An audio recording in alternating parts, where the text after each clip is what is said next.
কায়েল প্রথমবার যখন ড্রাগনটিকে দেখেছিল তখন সেটি মাত্র একটি গৃহপালিত বিড়ালের আকারের ছিল। তার আঁশগুলো মরে যাওয়া আগুনের শেষ স্ফুলিঙ্গের মতো ঝলমল করছিল, আর তার সোনালি চোখ দুটো কৌতূহলে জ্বলছিল।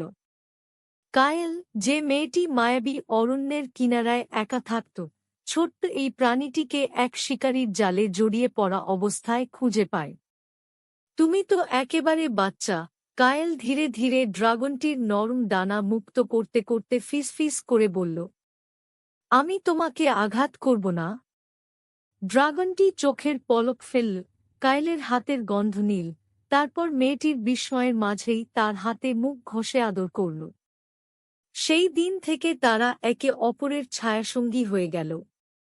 কায়েল তার নাম রাখল এম্বার।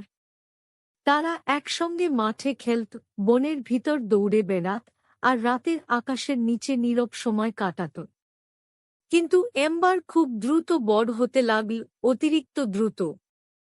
মাত্র 1 বছরের মধ্যে সে একটি ঘোড়ার চেয়েও বড় হয়ে গেল, আর তার বিশাল ডানার ছায়া পুরো গ্রামে পড়তে লাগল। গ্রামের লোকেরা আতঙ্কিত হয়ে উঠল। ড্রাগন মানেই বিপদ, তারা কায়েলকে সতর্ক করল। এটাকে দূরে সরিয়ে দাও, যত দেরি না হয় তত ভালো।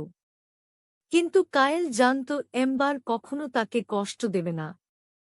একদিন যখন এক ভয়ঙ্কর দাবান গ্রামকে গ্রাস করতে এম্বার তার প্রমাণ দিল। সে আগুনের ওপরে উড়ে গেল, তার শক্তিশালী ডানাগুলোর ঝাপটায় আগুন নিভিয়ে দিল, সেই গ্রামকে বাঁচিয়ে দিল, যে গ্রাম একসময় তাকে দানব বলে মনে করত। সেই দিন থেকে এম্বার কোনো দানব ছিল না। সে হয়ে উঠল গ্রামের রক্ষক। আর কায়েল, তার প্রথম ও সবচেয়ে কাছের বন্ধু, জানত তাদের বন্ধন চিরদিনের জন্য অটুট থাকবে।